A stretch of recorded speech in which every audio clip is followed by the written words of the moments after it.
What is going on, guys? Welcome back to another episode of Talking Halos. I'm your host today, Jared Timms, and I'm joined alongside my co-host, my partner in crime, Nate Green. Nate, welcome to the long day of day 3 of drafting. That sounded weird, but we're going to talk about it. How you doing? Yep. I'm doing well. How about you? Draft's finally over, but it's time to get going. It's time to break these guys down. It's time to get these guys signed, and we'll see what happens. So Yeah, sounds good. Yeah, who you bring? Who are they warming up over there? I don't know. I wish I knew. Yeah. All right. No, I'm excited. It's a long day of draft coverage for sure. Shout out to everybody that's helped along the way with that. We're gonna bring in a little bit of Angels talk here. We'll talk 11 rounds 11 through 20 today. I don't know. Do you want to give your initial thought? Do you have any initial thought? What do you got here on day 3? I know you like what they've done here on day 3. I'm still not sold on this draft. It's still I'm not going to give my final letter grade right now. I'm still not sold. There are some interesting guys, and we'll see. But let's just get to talking. I know there's some guys that people are going to want to hear about. So Yeah, absolutely. Before we get going here, let's just break down the entire draft as it was for the Angels. They drafted 0 catchers, 4 first basemen, third basemen, 3 shortstop, second basemen, 3 outfielders, 8 right-handed pitchers, and a left-handed pitcher. They went 15 NCAA college kids. They went 1 JUCO kid and 3 high school kids, which we will talk about each and every single one of those high school kids today. I think they were all today as well. no, Actually, only never 2. mind. Yeah, just 2 of them, just 2 of them. But Talked about one yesterday. yeah, we did. But really interesting draft. That's all. That's kind of where I'll leave it right now. Very interesting. I'm intrigued. Probably one of my favorite words to say when it comes to Perry and staff. I'm intrigued with what they did here. I'm not sold on it either, Nate. I'll tell you that. But I'm intrigued, especially with a couple of these names here. So let's go ahead and start it off in the 11th round. This is the 3rd year in a row that the Angels have taken a high schooler in the 11th round. This one comes of the non-ranked variety when it comes to MLB pipeline, but you take that for what it's worth because that is just someone's personal opinion. They went John Weimer, a shortstop out of Rock Hill High School, South Carolina, 6'1", 170. A little bit of a scouting report on him. Pretty athletic kid. I think there's a decent chance he stays at shortstop. Decent swing, I'll say that. Some pretty good bat speed there as well. The ability to get a little bit bigger for sure. He is committed to, I can't think of the name. I can't, I can see it.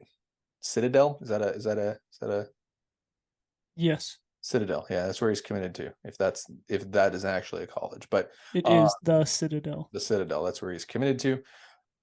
Not the flashiest of picks by any means. This is probably going to be a little bit of an over slot here. And guys, just remember on day 3 of the MLB draft, anybody who gets above $125,000, I believe is the figure there. I'm 99% sure it's $125,000.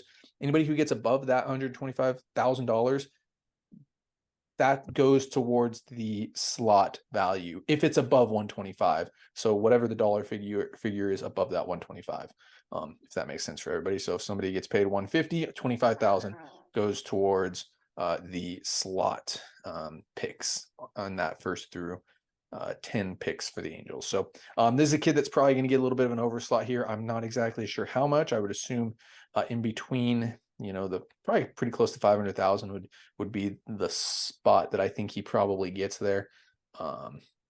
So yeah, Nate, you got anything here? I know not a lot is written up on him. I was able Yeah, to no, get a swing, not but a lot written up on him. One of the best players in South Carolina from the high school perspective. I think he was the number 1 shortstop in the state of South Carolina this year.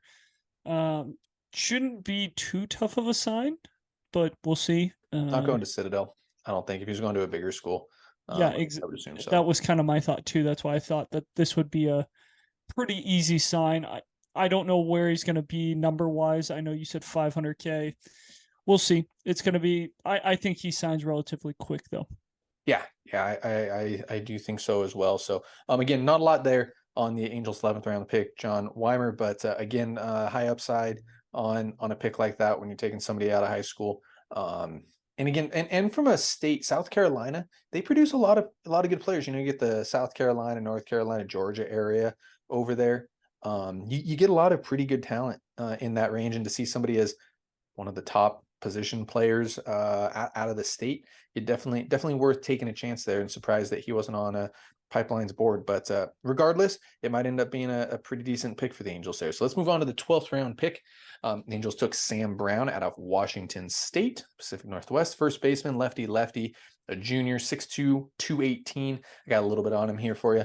Can pick it at first base a little bit, pretty athletic. Can definitely swing it as well. Hits for a little bit of power.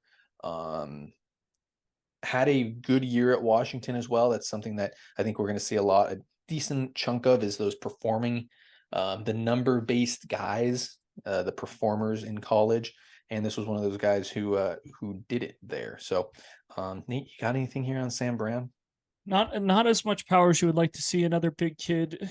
Very, very typical Perry pick when you look at big physical kid. I know I say that a lot, but if you look at it, this is kind of the route he likes to go. Guys who have put up good numbers in college that are big, physical, and can hit the ball of the yard. I just hopefully you can see a little bit more power out of him, but he did have a good year at Washington State. Strikeout not super high. The walks weren't super high either, though, so that's one thing to look at. Another guy coming from transferring. So first was at Portland and then ended up at Washington State. Again, not a huge red flag for me when you're going from non-Power 5 to Power 5, but just another interesting thing to see. I think that's going to be a trend going forward, especially with the transfer portal and things like that. But just figured I'd bring it up just because it feels like there's a lot of those guys. Oh, I wonder what the percentage is, by the way, because there have been quite a few guys that the Angels have picked that are or were going to different schools, including the Angels' 13th round pick here, Riley Bauman, who went to Abilene Christian University there in Texas, a right-handed pitcher, 6', 181. He was actually in the transfer portal, committed to TCU. So going to another Power 5 conference there. Not too shabby by any means. Mid to upper 90s here, throws a couple of different pitches. He's got the slider, the curveball that kind of come together a little bit, and then he's got the changeup as well. I would assume 4-pitch mix. You probably see him as a starter. 13th round has been a very interesting spot for the Angels. I believe Chase Silseth was the Angels' 13th rounder. I thought he was 11. 11th. Okay. So, like I said, though, this is one of those picks that could be a quick mover. We might see him in Double-A. You got the high velocity here, and you have 4 pitches. You can, I would assume it's a stuff plus thing here as well. I don't have any numbers on him, but when you get the mid to upper 90s guy, that's kind of what you're hoping for. So we will see where this takes them. I think he's coming off injury, honestly. Yes, no, he is. He had TJ in 2022. So yeah, he's definitely coming off injury. Yeah, Regardless, though, to bring up. That's why there's no numbers to find. He only threw I think it was like 1 inning in 2022 or a couple innings in 2022 if I remember correctly. Let me check that one more time. It was regardless, though, yes, coming off 3 and a third. Yeah, coming off Tommy John for sure. So at this point, I think that's a harder sign than people think. Coming off TJ well, and you're going to TCU, he could easily think, I get more money, I get drafted higher next year. I think that's a sneaky tough pick, sneaky tough sign. Yeah, no, I'm in agreement there with you on that, for sure. We've said this about a lot of guys, though. The Chase Silseth, the Victor Medeiros. This day 3, we think it's a tough sign, when realistically it ends up not being all that tough of a sign. You give a guy 175, 200,000, and they end up signing just slight over slots there on a lot of these guys. So a very interesting arm, somebody to keep an eye on, as long as the Angels do indeed in fact sign him. So let's get on to the 14th round pick here, a familiar name, Zach Joyce, a right-handed pitcher out of Tennessee, friend of the show's brother, Ben Joyce. Yep, Twin brother. That's what we're talking about. What's up? Twin brother. Yep, that as well. Big arm here, mid to upper 90s. Not, and we got to say this now, he is not Ben Joyce. That is that fair to say? Not Ben Joyce. Yes, regardless, his brother throws harder. Yeah, mid to upper 90s for sure. So you still get the power arm. Very similar pitching style because they do train together and they do throw together. It's a very similar pitching style, but not Ben Joyce. Don't expect him to be Ben Joyce. Still, it's fun to have. Still fun to have a brother here on this side of stuff, and a reliever. But there Yeah. is a chance that he starts as well. I believe. I think he did get some starts. I could be wrong. I thought I saw starter at some point, but No. did take a couple years off from baseball. I know we talked. I believe we Yep. talked a bit about it. Yeah. And this is a pretty cool story, especially if we see him continue to grow and get better. He's got it in his blood. So yeah, you got anything here on Zach? I know talking to Ben, I love talking with Ben. It was a Yeah. blast. Super, So super fun. And this was one of the guys I figured a lot of people would be excited about hearing. Didn't throw too much this year, coming back from some personal issues where he took some time off, but he pitched in 13 games for 10 innings pitched. So Tennessee, obviously one of the top teams in the country with a big recruiting class, things like that. It's going to be tough for him to get some innings, but like we said, he throws hard. Could be something there as long as the slider is good and fastball's upper nines, like mid to upper nines. So there's definitely something there, but reliever for sure. yep. Yeah, absolutely. I know there's also mention of Ben Joyce possibly starting. So that I shut that one down real quick. I was like, nah, just throw him in the pen, let him go do his thing. But Ben Joyce starting would be kind of a lot of fun. I know they tried Jordan Hicks to do it as well. So let's move on to the Angels' 15th rounder. A fun name, another fun one here. Caleb Ketchup to go along with Trey Cabbage. Got a lot of those jokes on social media today. Shortstop, junior out of Lipscomb University, a little bit of a smaller school there. 5'10", 160, a little bit of a smaller kid here. Very athletic, a little bit of thump in the bat, though he's a little bit smaller. Can steal some bases, plays some pretty good defense. Probably move him around the diamond a little bit as well. Probably plays a little bit of third base, can play a little bit of second base. Very versatile. It'll be interesting to see if they sign a kid like this. I don't know if he was in the transfer portal or anything like that. But and again, another very interesting name. Rough first half of the season when you look at the stats there at Lipscomb, but really got hot later on. It was only a 250 hitter. I believe he still hit double-digit home runs, had double-digit stolen bases. Nate, what do we got here? How you feeling? Did he have the double-digit stolen bases? Yes, he did. 17 bombs, 31 bags. A lot of swing and miss. That's going to be the one issue. Didn't hit that well, like you mentioned.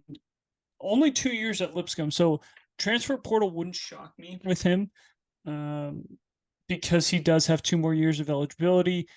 Again, I've always thought that the more years of eligibility they have, the harder it is to sign them, especially the later you draft them.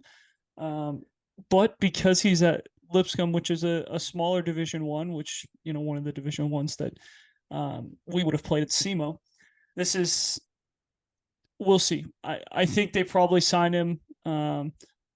Interesting, like you mentioned, but big swing and miss. That's going to be the one thing you're gonna have to worry about is can he make contact on a regular basis? If he can do that, there's some interesting things. 31 bags, 17 bombs, like those are some fun numbers, especially if he can continue to put bat on ball and hit well. So that's the one thing about him is can he not strike out?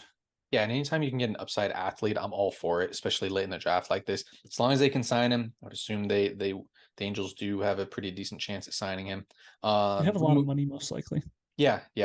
I think you have a decent amount of money to sign a lot of these high upside kids. And another one that you're probably going to have to overslot here is going to be the Angels' 16th rounder is Rio Foster, 6'3", 205 out of Florence Darlington Tech. The only JUCO kid that they picked. He's an outfielder.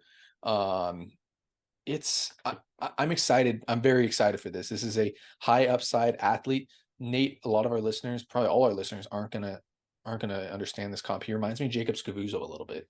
Oh wow! He does like the athleticism. Jacob Scavuzzo is one of the best athletes I've ever seen in my life. By the way, for very similar size actually. Yeah, exactly. That's why I saw it. I saw the size and I was 10. Scavuzzo's pretty close to that. Yeah, I saw the size and I was like, I think actually Scavuzzo got drafted at probably close to this in the 16th round as well.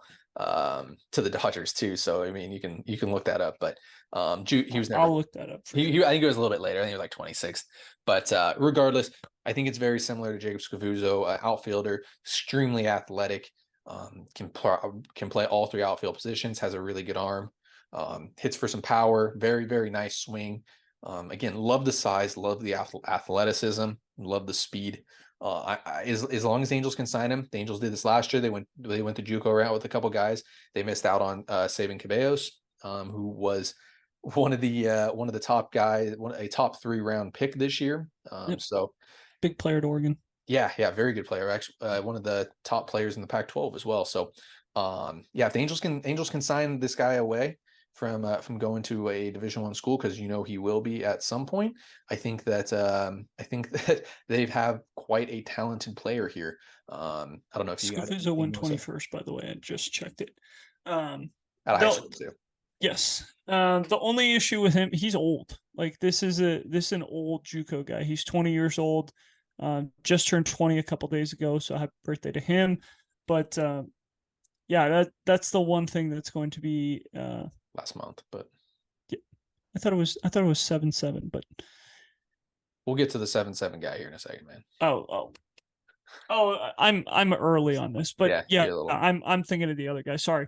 But yeah, a little bit older kid, coming out of junior college.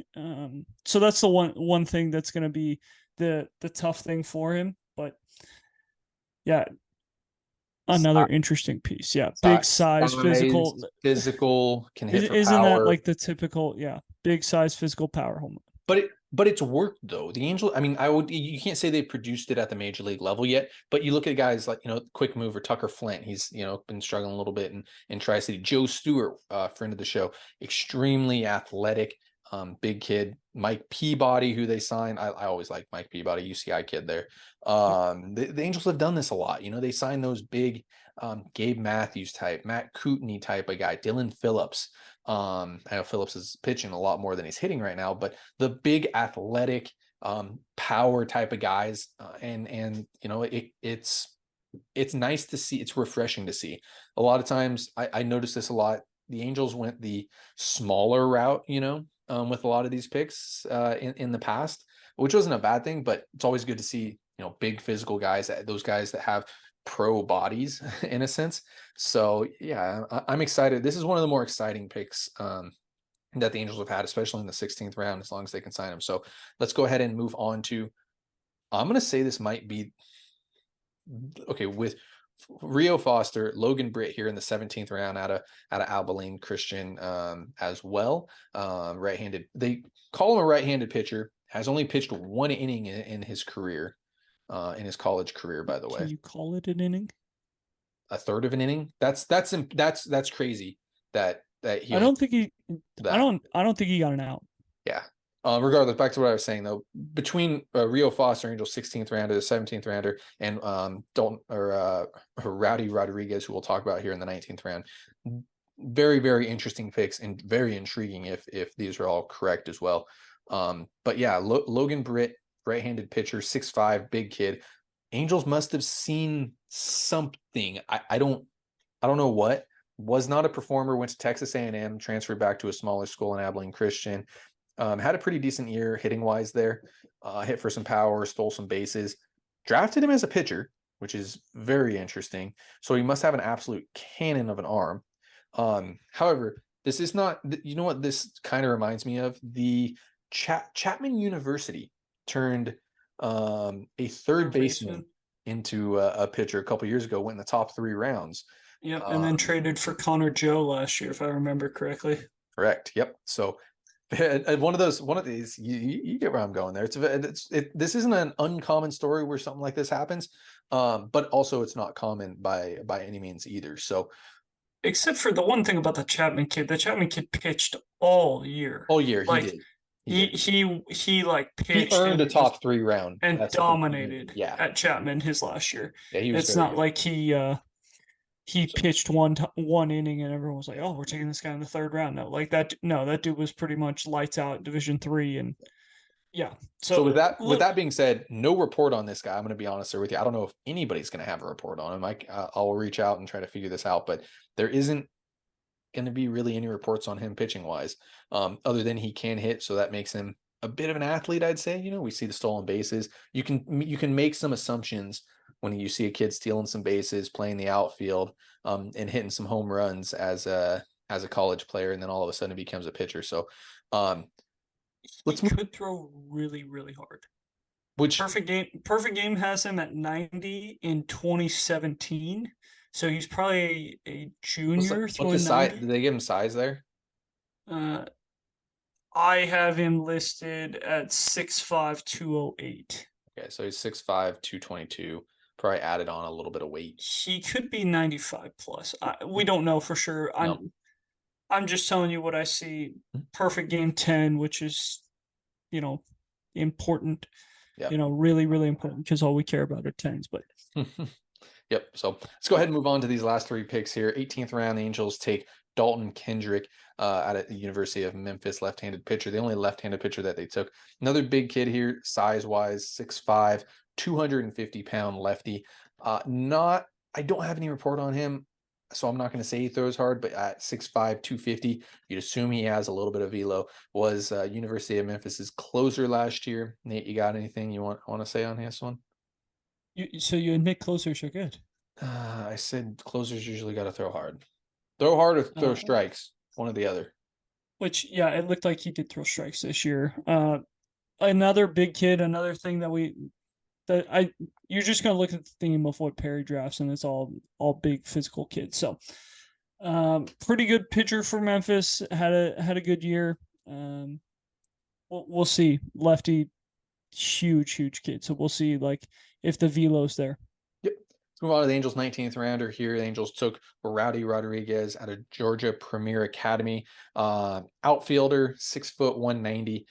Interesting one here, just turned 20 years old, which gives me a slight bit of hope that you sign a 19th round high school kid here. It's probably going to be a bit of an overslot. I saw that he was committed to South Carolina. I also saw that he wasn't committed. If he's not committed, that's a very good thing for the Angels. If he is committed, he might be going to South Carolina. Regardless, I believe he becomes draft eligible next year anyways if he goes to South Carolina. So this might be the one guy that I'd expect them not to sign. He's going to South Carolina. Is he still committed to South Carolina? I would assume they don't sign him. However, you get a kid that's turning 20 years old and going into his first year of college out of the Dominican. It's another very interesting. He's an athletic freak, 6'5", 60, throws a ball 95 from the outfield. Yes. Stupid good bat speed. Exit velo over 94. This kid is an athletic freak. Yep. Yeah. So you hope the Angels sign him. However, I don't think they do.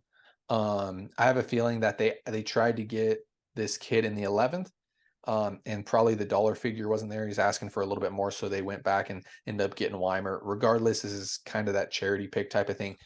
I could totally be wrong. I don't see them signing Rowdy Rodriguez, but somebody to keep an eye on for in future drafts if they don't sign him. But I definitely hope they do. So let's get on to the Angels' 20th round pick before we give our final thoughts, final grades on this year's draft. Angels take Matt McCroskey, shortstop out of Oral Roberts, 6'1", 180, fifth-year senior there. Performed there for 2 years. That's all I got. College performer. College performer. Yeah. College performer, exactly. I by the way, love taking the senior middle infielders. It always shows a bit of I think it shows a bit of leadership. On that side of stuff, they bring that leadership to the table. They bring the just pure drive to want to play baseball, especially playing as a senior, going late in the draft. Someone to not expect a lot out of, but you never know by any means there. So Nate, before we let everybody go, you want to give your draft grade?